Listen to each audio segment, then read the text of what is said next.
Before West Ham v Man U, what do you think?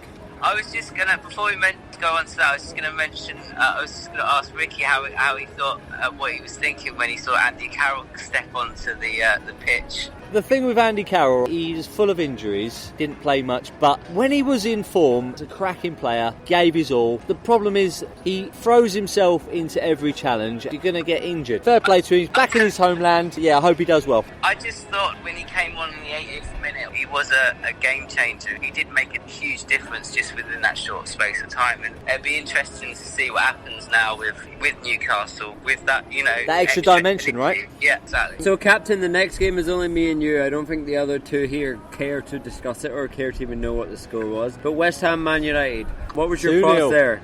As I'm speaking, I'm like, I can't help but just bring up a little bit of bile talking about West Ham, but the fact is, the fact is, they are a different class.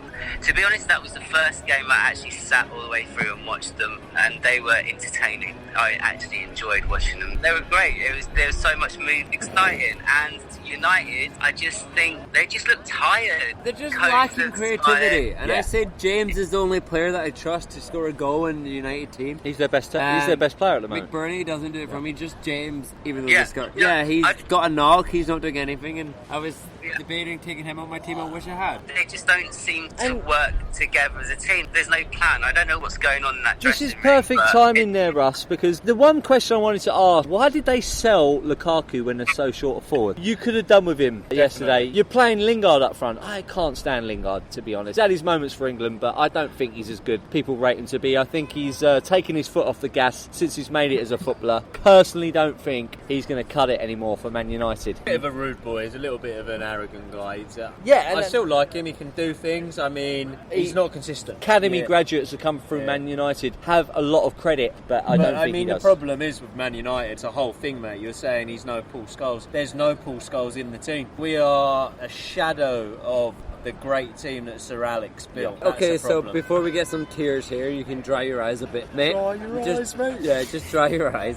I'm disappointed Lanzini's injured. I don't know whether to take him out or out my team or not. Yes. We'll come to him later in the show when we talk about next week's picks. Yeah, that's But fine. West Ham, definitely on fire. Arsenal Villa. The next game, I don't know if I want to talk about this. We talked about McGinn.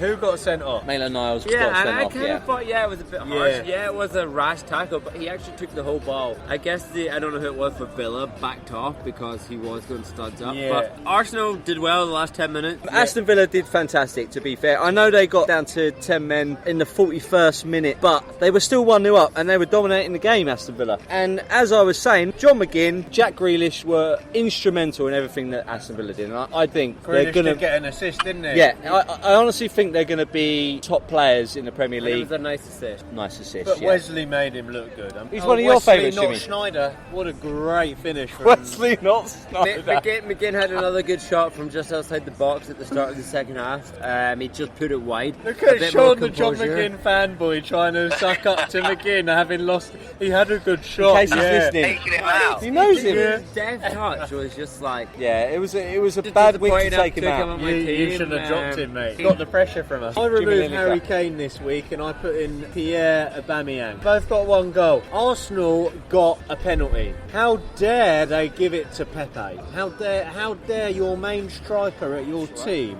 not take that penalty? I think that's ridiculous. Aubameyang is meant to be the number one striker at Arsenal and he doesn't even step up to take a penalty.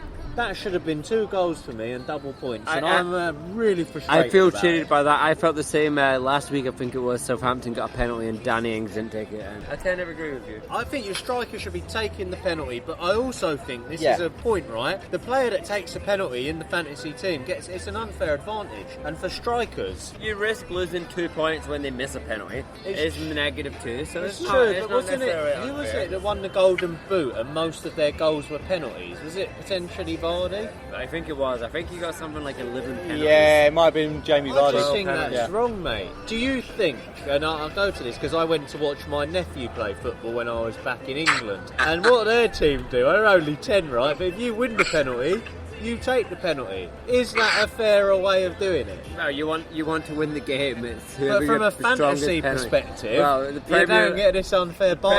Premiership have billions of pounds, which is not about fantasy football. This podcast alone brings in the money, Ricky Pellegrini. They've got to give us some... I hate to have another dig at United, but it goes back to the whole Pogba versus Rashford thing, doesn't it? Like, you need to have a designated penalty taker. End of. I think it's stupid. It's more fun for the fan if whoever wins it gets to take it, because then you get to see like Tim Breaker taking a penalty. Like, so what was billed as the game of the weekend? He's an old right back at West Ham. I would want to see Sissoko take one. Captain Russ, could Sissoko put a penalty in? Oh mate, did you see him this week? He was amazing. His passing, he Russ was the loves game him. that particular game. His But passing, did he get any assists? No, but I wouldn't get him to take a penalty if he was the last man on earth. So, no chance. I'd rather you take the penalty. Sissoko or Loris to take the penalty? Me, Fergie, Mr. Hit balls into rivers. so what was billed as the game of the weekend? Chelsea v Liverpool. It was, wasn't Chelsea, it? Liverpool. Chelsea were unlucky. I think Abraham should have scored that 1-on-1. Adrian did really well actually Good to save come from out. Adrian. Saved it with his foot. Yeah. You know what? Liverpool were fantastic. The first 45 minutes they were absolutely blinding. Chelsea in the second half, I think they should have got something from the game. Klopp must be happy. He must Yes. be licking his lips. He was Big game. They were unlucky last year. This big game they did well, and City struggled. I tell you what, not I did this see in week, that but game, which I 5 haven't points ahead seen already. before regarding Liverpool, was time wasting. What's that all about? I don't know what that was all about. That's really unlike Liverpool, totally. Why But- were they doing that? But you say that, but I don't know if you saw the play in the 91st minute, and they're 2-1 up.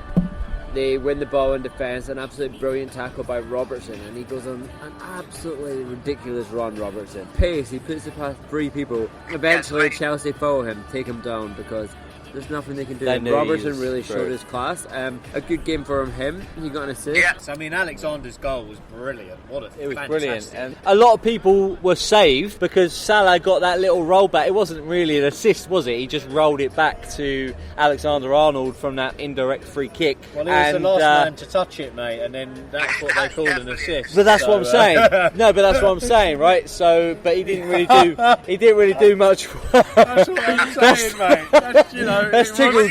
That's tickled, Jimmy. I thought that was a great little back heel. As my vice captain, I was glad to see that little back heel. The fact that so many of us around the country, I'm sure we all went for Salah as our vice captain because he's a safe pick. Yeah. And thank goodness he did that little roll. Yeah. It'd be interesting to see who captains Sterling next week, though, wouldn't it? See whether that drops or not. But they're saying because he's been rested now, he's going to be all guns blazing. And he had an absolute blinder, don't forget, for England the week before. So I think the minutes that he played the week before kind of had an impact of him being rested. Look, Sterling was one of the top players last season. I think that's going to continue this season. I wouldn't be rash and get rid of Sterling. I'll keep him in your team. I'm thinking of getting him out, mate. I think that he's going to struggle to get back in after an 8-0 win, and I don't think he's as consistent as De Bruyne, who will play all the time. Did he not score a hat trick last time they played Watford? I think He Sterling did a hat trick. Yeah. Scored a hat-trick. One thing I want to just cancel out this Liverpool-Chelsea game with was that I do think Liverpool, they've won 6 in 6. They're very strong. And their second goal, Robertson with a wonderful cross. It was on a plate for Firmino. All he had to do was head it. He got his head on it. It was such a great cross. Zonal defending. It was perfection, absolute perfection. But that begs the question again.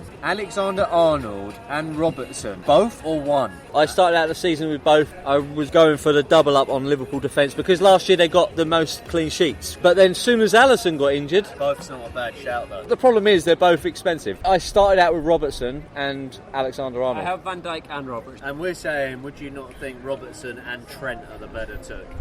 Robertson is 0.4 million more expensive than Van Dijk, so he's... The John McGinn fanboy has got Van Dijk and Robertson. Hey. Could he get Trent instead of Van Dijk? Well, Trent is Let's, 7. How Trent, much is Van Dijk? Hey, 6.5. We'll wrap it up. Guys, it's been a pleasure. That's part 1. We will speak to you in part 2.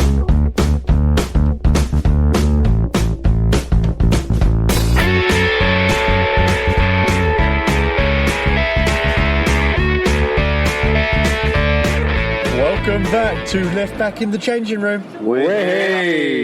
Game Week 7, Part 2.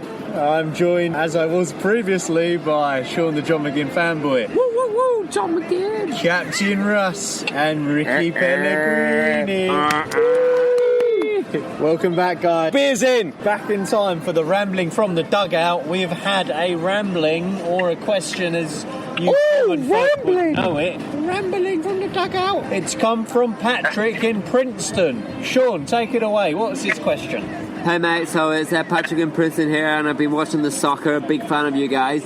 I'm just wondering, I'm looking at how Fantasy Premier League score this game every week. I don't know if it's fair that a striker who plays a full match and scores 1 goal, he gets 6 points, and a defender who plays a full match and gets a clean sheet, he also gets 6 points. I don't know, maybe it's just this season, but it seems like there's been a lot more goals than there has clean sheets. Do you not think a clean sheet should be rewarded a bit further than that? What are your guys' thoughts? Well, I'm just going to start, if you don't mind, guys. I completely agree. I think it's harder to keep a clean sheet than it is to score a goal, right? You can score a goal, you get a deflection, you just smash it at a goal, whatever, right? And you can get lucky. With a clean sheet, I don't think you can get lucky, right? Yes, you can have an amazing goalkeeper, or you can just have, the opposition hit the post, hit the bar, so on and so forth. But yeah, in today's game, I think it takes a lot more to have a very skilled defender than it does to have a lucky striker. What do you think, Jimmy Ferguson? Well, I think, what we're saying is a defender gets 4 points for a clean sheet. A striker gets 4 points for a goal. Yep. Now, should they be the same? A clean sheet, it takes 90 minutes to get a clean sheet. You're reliant on a lot more people to help you get that clean sheet. Yep. But as a striker, you've got to be there to put that ball in the net. And I almost think that it's fair that it's 4 for each in a way. I mean, a striker can play 90 minutes and not score at all, and then you get 2 points, right? The only thing that's disappointing is if your defender only lets in 1, then all of a sudden they lose their 4 points, and that's it. They can't get any more unless they score a goal or get an assist. So perhaps it's not a fact that they both start with 4, but I think if a goal goes in, to go from 4 points, which would be a cleanie, right to 0, Just find that term. I mean, we all like a cleanie. We love a cleanie.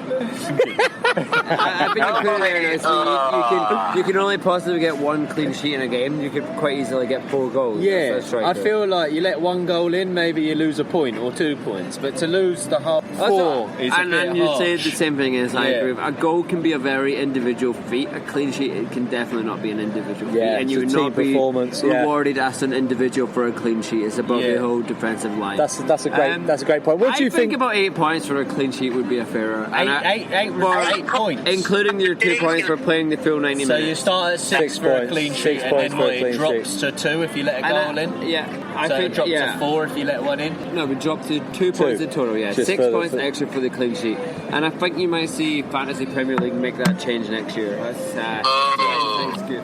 Russ, tell us. What do you think, Captain?